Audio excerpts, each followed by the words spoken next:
Alrighty, so this video we will move on to the next type of imaging technique, which is called a PET scan. Now PET, P-E-T, stands for Positron Emission Tomography. And so from the name, we can get some clue as to what's involved with this kind of imaging. Obviously, it says something about positrons, positrons being the antimatter version of electrons.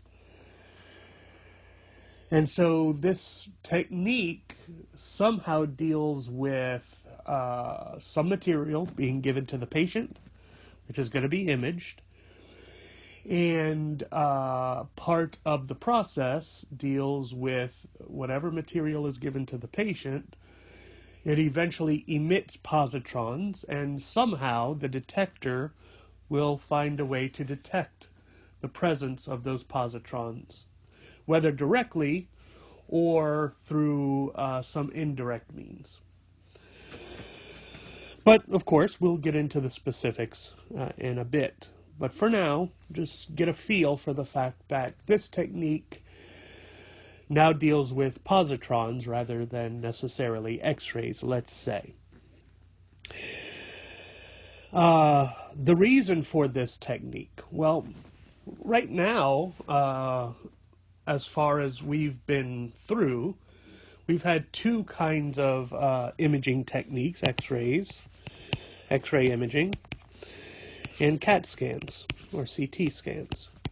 And in both cases, what's going on is some machine, by some process, creates X-rays, and X-rays being light, but high energy light.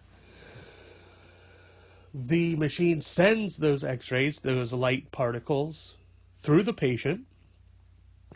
Some are absorbed, depending on the density of the materials inside of the patient, and some are able to pass through to the detector on the other side, which detects how much light is coming through, from where did the light pass, how much of the energy was soaked up, things like this. And from that, they produce an image. With X-rays, of course, you get a nice single picture, two-dimensional picture. With the CAT scans, you get a three-dimensional model. But in both cases, this is a direct filming or imaging of the inside of the body by passing light through the body.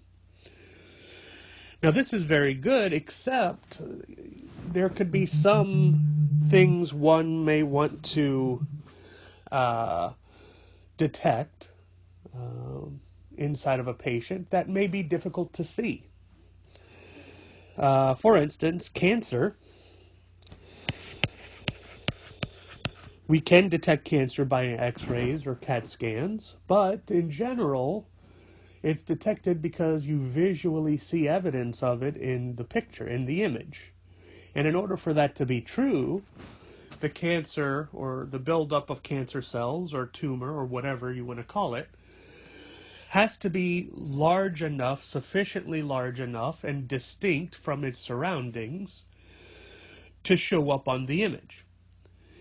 If you have a patient that is just beginning to suffer from cancer in its early stages, well, the cancer cells may not have spread that much. And so you only have a tiny, tiny little area of cancer cells. And of course, cancer cells are just regular cells where the DNA has been modified in some such way as to basically make the cell reproduce over and over and over again. So it's not like these cancer cells look all that different from your regular cells. You know, they're not like some other color or something like that. It's still the same material. It's just that you have a buildup that doesn't stop and eventually causes significant issues. So if you have a case of a person in the early stages of cancer, you may not visually be able to see it on the image. So what scientists wanted, what doctors wanted, was some other means of detecting things like cancer that are not just a direct visual observation.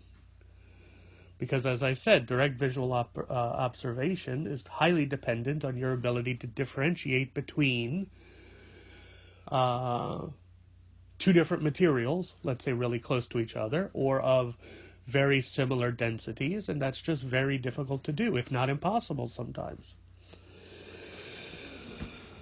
So what this technique is designed to do is to image, quote unquote, image the body, but not by some direct visual observation, that is, passing light to a film, and then the film makes a record of the light, but rather to find evidence of function. Function. And by function, what I mean by that is processes that occur in the body. Metabolism, for instance, or active things that you can see by the actions rather than by the visual sight. So a big function, especially as it pertains to cancer, is metabolism itself. Metabolism being the body's ability to create energy, to take whatever food or nutrients are presented into the body, break it down into its constituent parts, and use that material to create energy. The energy then is used by the cells to do whatever it is the cells need to do, the function of the cells. And so what doctors wanted was, look, something about cancer goes like this. Cancer cells are cells, as I said, modified. The DNA has mutated or something has happened to where the cells keep reproducing without stopping. Generally speaking, when you have your normal cells, the cells will reproduce, the mitosis, meiosis, all of that stuff you learn in biology. They'll split, and that's how dead cells are driven away and new cells are born, and that's a normal function of the body. However, with cancer, it's out of control. And so you have this reproduction of cells that goes far outside of what the body can handle. In order for this to happen, of course, you must have a lot of energy, because it takes a lot of energy for cells to be able to reproduce. And so the thought is this: if we can find evidence in the body of a certain location soaking up a lot of energy, a lot of whatever material it is which gives energy to the cells, more than what would be normal for regular everyday functions of those cells, then that's a big clue that perhaps cancer has started in that area. You have some baseline amount of energy your cells need to do their functions. And if you have a place where that amount of energy has increased 1,000-fold, way more energy than you would think than is normal, then there must be a reason those cells require so much energy. And one of the reasons could be cancer. It's reproducing at a much higher rate than it should, and thus is using a lot more energy than it should. And so if there's a way to somehow take an image or detect the fact that a certain part of the body is making use of way more energy than necessary, the doctor can then focus on that area and say, aha, something's going on here. Let's take a closer look. Let's go ahead and run a CAT scan and focus exactly where we need to look for it. And that's what a PET scan is going to allow us to do. Now, the way it does it is quite ingenious. And in fact, this is where medical physics, an actual medical physicist, comes into play in creating the materials that we're about to discuss. But what's going to happen is this. Generally speaking, for the cell to use energy, it needs glucose, let's say. So glucose will be the molecule that the cell will use to break down to create the energy necessary for the cell. We know what glucose is made of, we know its molecular structure, and we know how to modify the molecular structure. What we'd like to do is give the body glucose to use, and then follow where the glucose goes. See where the body is making use of that glucose, the energy, and see if there's a particular part of the body where this glucose is going that, generally speaking, you wouldn't think it would all go to that particular location. And so how does one track, if I were to inject a patient with excess glucose, how does one follow it? How do you look for it inside the body? Well, what they do is they attach what's called a radioactive tracer.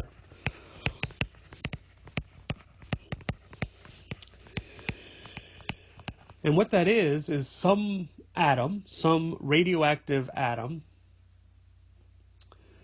where we know its half-life, we know that it decays at a certain rate, and we know what it decays into.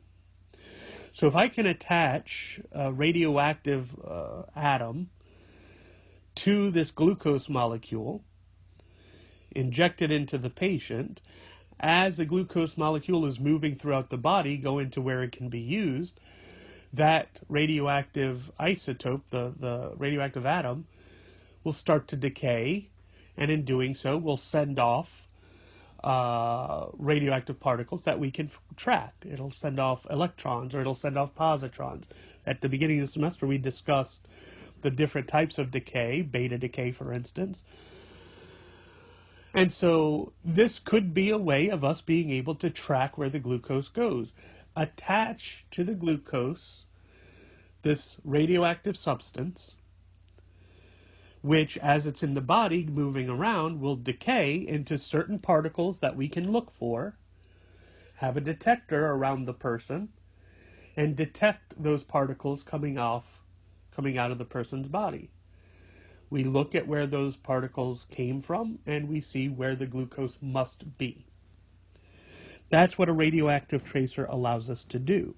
We track the decay of the atom that we've artificially put into the glucose, and thus we're able to track the glucose itself.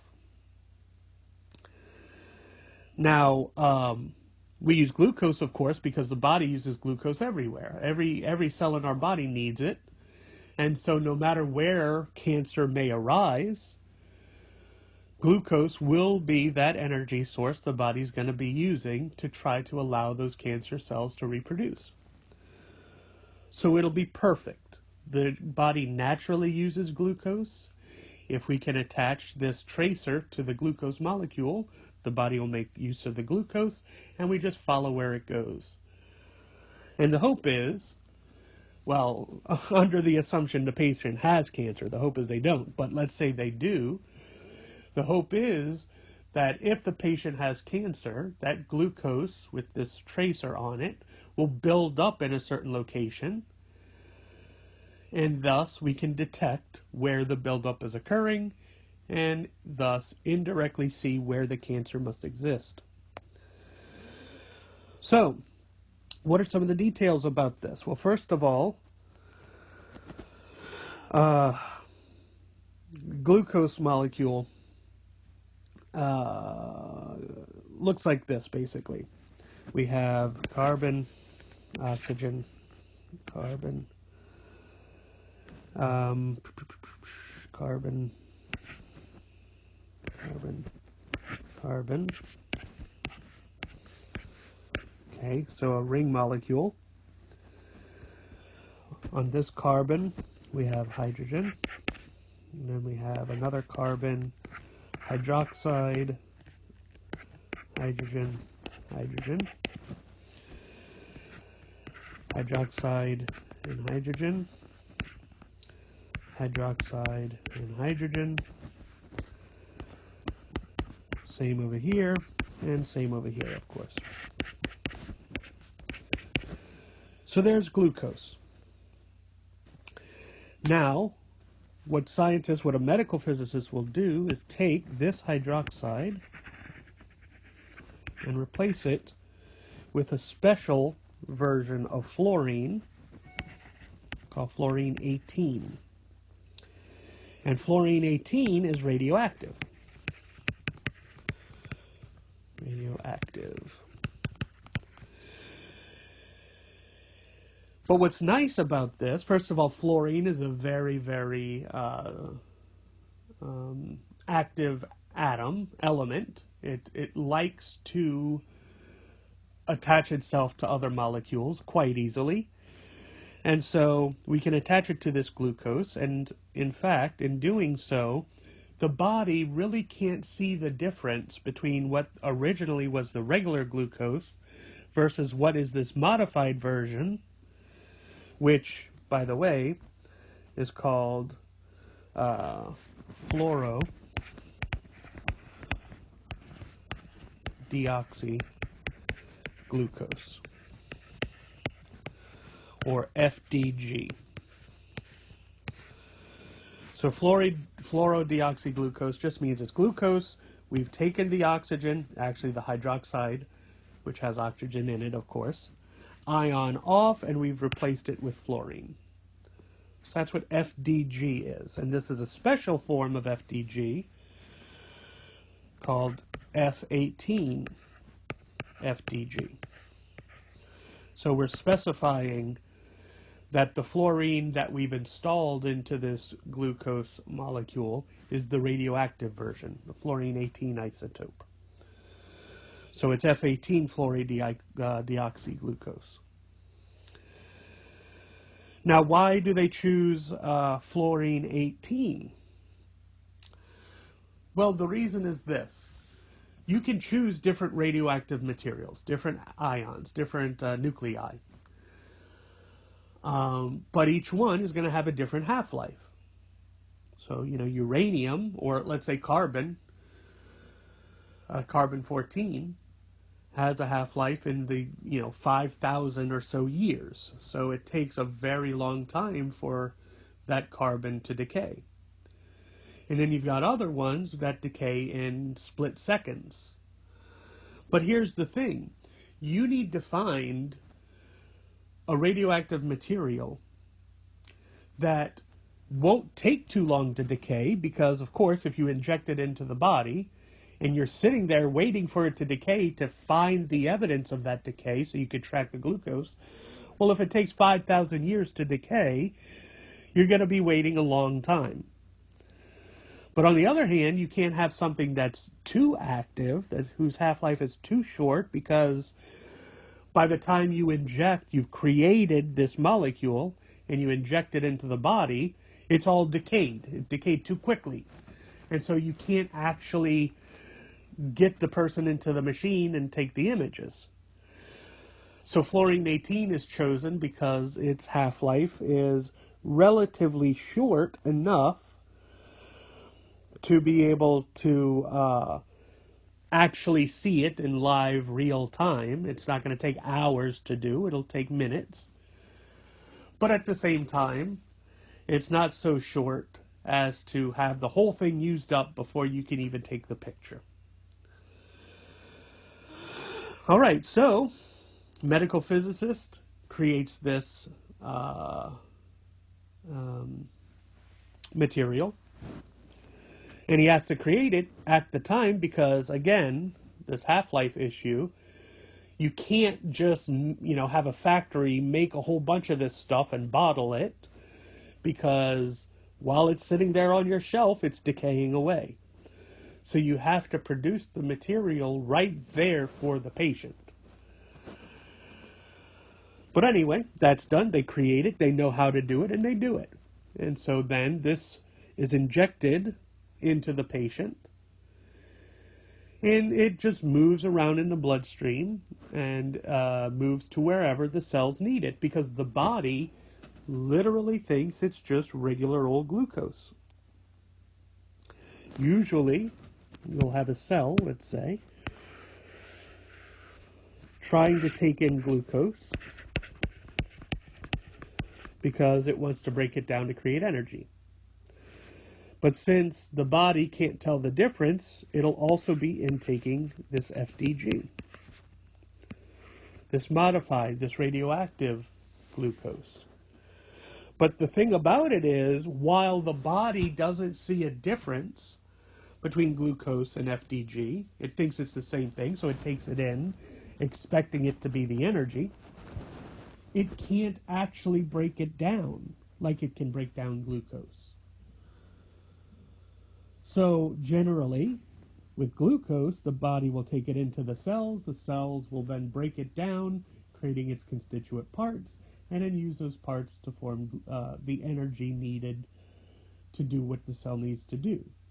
But with FDG, the body takes it in thinking it can break it down, doesn't know any better, but it can't actually do it. The presence of that fluorine messes with it enough where the body doesn't really know how to do this.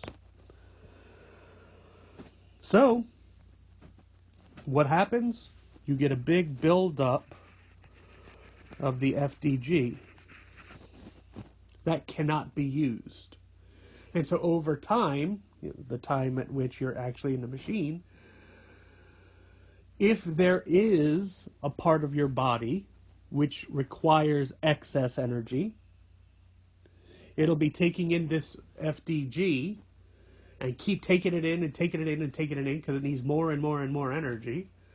It can't use it, so it just builds up and builds up and builds up. So you have a big store of this radioactive molecule in your body wherever it's trying to be used. It's radioactive, so it decays. What does it decay into? Well, one of the products is a positron. Positrons are produced from the decay of this fluorine. And what do we know about positrons? Positrons are antimatter. And what I mean by that is positrons are that set of particles which are very, very similar to electrons. In fact, they're identical in every way except they're positively charged instead of negatively charged. And one of the big things about antimatter is that anytime antimatter comes into contact with its regular matter form, so when a positron comes in, there's a positron, and touches an electron, which is the regular matter form, they annihilate each other. And what's produced is energy. So you have positron, you have an electron, as soon as they touch, and of course your body is full of electrons, right? Your normal matter, there's tons and tons and tons of electrons everywhere in your body. So as soon as a positron is produced or emitted from this glucose molecule, that positron instantly hits an electron, annihilates with the electron, and you get energy shot out. A lot of energy. That's what E equals mc squared says. E equals mc squared says if you take mass, a positron and an electron, and you annihilate them, you get a whole bunch of energy coming out. Now, what is energy? Energy is light. Energy are photons. So, you stick this person into the machine. The machine looks like, let's say, like a CAT scan machine, a tube or something that you're inside. And all it has is a bunch of detectors all around you. Your body takes in this FDG, The FDG is decaying, it's breaking down by radioactive decay. As soon as it decays, a positron will annihilate with an electron, sending out light. The detector sitting around you is detecting that light. And it sends that information to a computer and produces an image. Now, if you're cancer-free, if you're regular, if you have no issues, then you'll see light coming from all over the body. You know, not a lot, but just every once in a while, positrons will annihilate with electrons in random parts of your body because the glucose went everywhere. However, if you have cancer in a certain location, then a particular part of your body will show up way brighter than any other part because there's a lot more of this FDG in a particular location where the cancer is trying to spread, where the cancer is trying to reproduce. If you have a lot more of the FDG there, that means you're going to have a lot more positrons coming from that one location. A lot more positrons means it annihilates with a lot more electrons, and thus a lot more light is sent out from that location. And so you'll get a bright spot in an image. A medical physicist or a regular doctor, radiologist, whatever, can look at this image and say, aha, over here you have this bright spot. That tells me this location, for some reason, is trying to use more energy than normal. Why is it doing that? I can't really say. I don't know if it's cancer. It may not be. It may be some other process which is abnormal. But at least we know there's something weird going on here. I want to take a look at what's going on there, send a person to a CAT scan machine, and image this particular location and be very, very detailed with that location. So you don't have to send them into a full body scan because you know the issue lies in this very specific part of the body, and so you get focused there. And that's what PET scans are all about. Positron emission tomography is a different style of imaging technique. You're not directly observing the inside of the body by sending light through, but rather you're observing the function of the cells or the function of the organs. They're working in a particular way, and we know how the normal body will work. So they look for deviations in this function. This part of the body is highly, highly, highly active, way more active than it should be. Thus, there's something wrong there, and so now we will do other techniques to try to figure out what exactly is going on there. So I hope this is clear, why PET scans are necessary, how they're useful, and how different they are from the X-rays and CAT scans from before. You don't get a nice, clear, three-dimensional image of the inside of the body. Generally speaking, these types of images are blurry, you know, bright spots and dark spots. But they tell you about the function, what's actually going on inside, how are things active or inactive. And then you use other techniques which can directly observe the body to then focus in and see what's happening there, rather than knowing that something is happening. So that's what I have for PET scans. Hope this was interesting. I think it's a fascinating technique. You're actually using radioactive materials to create antimatter. The antimatter then interacts with your body to produce light, and the machine is detecting this light from the process.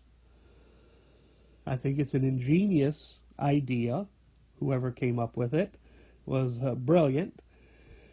And it's a pretty advanced technique that helps us discover things like cancer at such an early stage that you, even if you were in a CAT scan machine, would not be able to visually see it yet because it's still so small.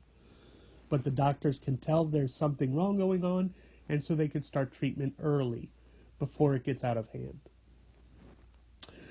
So anyway, I hope this was interesting. Until next time.